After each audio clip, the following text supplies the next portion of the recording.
changed my clothing, my positions, everything several times, trying to get the correct aura and feng shui going for the Indian cricket team.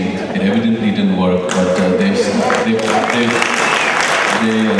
Aamir is the least interfering man I've worked with.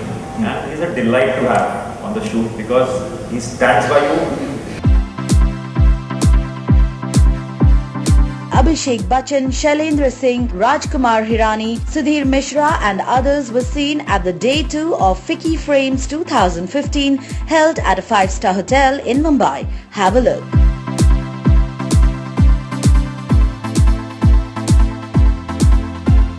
The great thing about Kabbadi is everybody knows it, everybody's played it, which is not the case, say, in football, which is the other sport I'm involved in.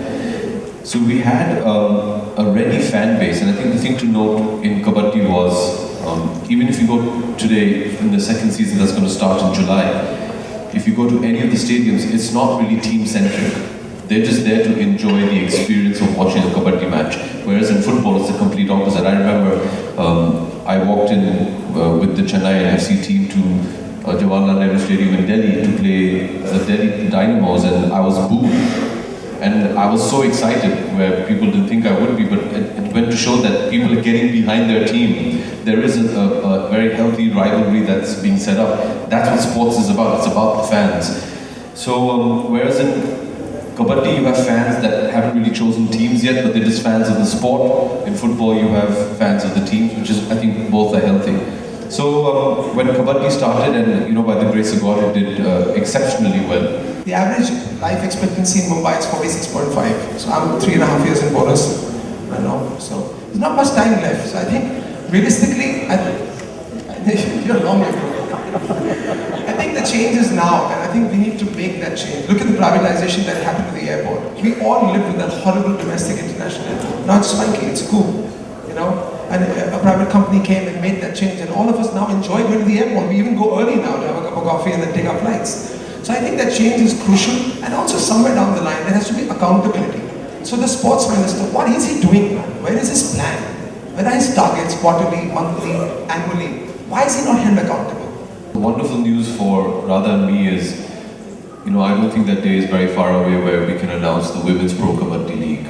That's something that people are working on. We've been working on that for a long time. How much interest does Mr. Amitabh Bachchan takes in sports? Enough interest to not come watch his son speak at FICCI, actually.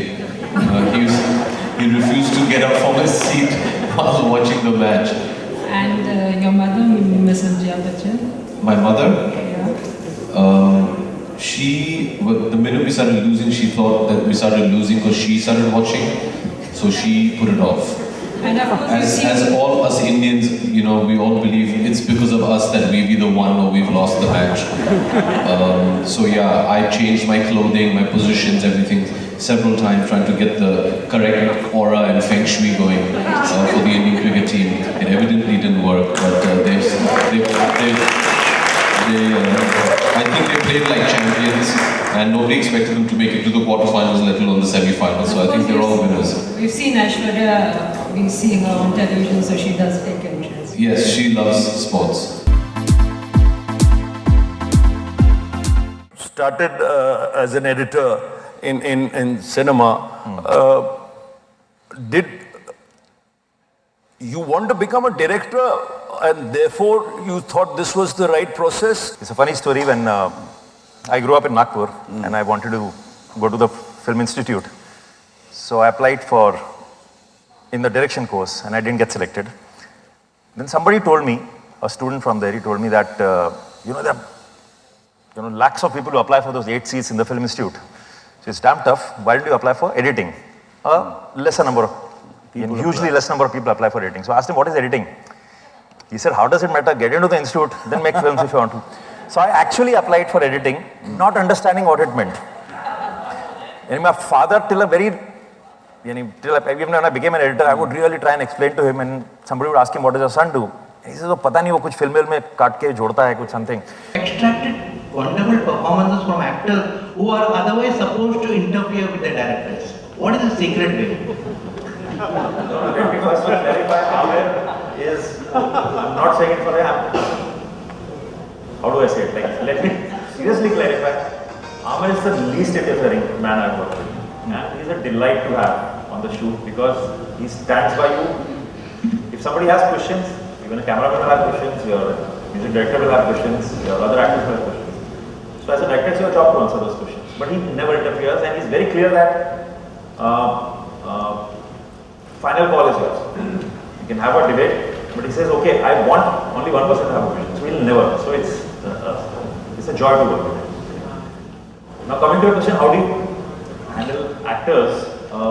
See, I think you have to treat every actor differently. There cannot be one rule saying that this is the way I'm going to work with an actor. Like with Aamir and with Boman, I realized there are two people, they are very happy if you do a lot of rehearsals with them. So you start much before the shoot begins. A month or 2 months sometimes. They want to talk about the character, their look, they want to work on it themselves. And you want to pick up the key scenes, do a lot of readings. So which is fantastic for me as a director because you are able to see what they are doing. You are able to, so there are no surprises on the day of shoot for you. But then if I'm working with Sanjay Dutt, if I call him for a rehearsal, he just laughs. You know, so kya bol raha hai? But then his strength is, I've realized, is if I actually make him rehearse, he will lose his spontaneity. He has tremendous memory. I give him 2 pages of dialogue. He'll look at it like this, and in my head I'm saying, "Yeah, padh kyun nahi raha," but he's memorized it. He'll come on the set, he's got those 2 pages of dialogue in his head, and he's spontaneously is doing something. So you make sure, okay, whatever you need to do it, let's do it on the set. With Arshad, Warsi, I remember, he had to, first day of the shoot, he had the scene, but what he was saying, he was not saying it verbatim. He was not saying the dialogues the way they were written. He was jumbling it up and saying things. So I got very thrown away. I said, Arshad, what are you doing? These are the lines. These are okay. Then he started saying the way the lines were written. But somehow his performance went down. So through the day I realized that if I make him speak the way it is written, it's not working with him. He's trying to make it real. In reality, what happens when you speak, you sometimes take pauses at odd places, you're thinking. Sometimes you repeat words. So he was trying to do that in his performance. So then I said, okay, let him play it like that. I as a director have to sit like a hawk and see that I don't miss the content of the scene. If there's a funny line, you shouldn't miss it. The scene, the basic, what the scene is trying to say should not get lost. But let him do. Let him have the freedom to do it the way he wants to do it. So I guess with every actor, you need to adapt rather than forcing them to adapt to your method.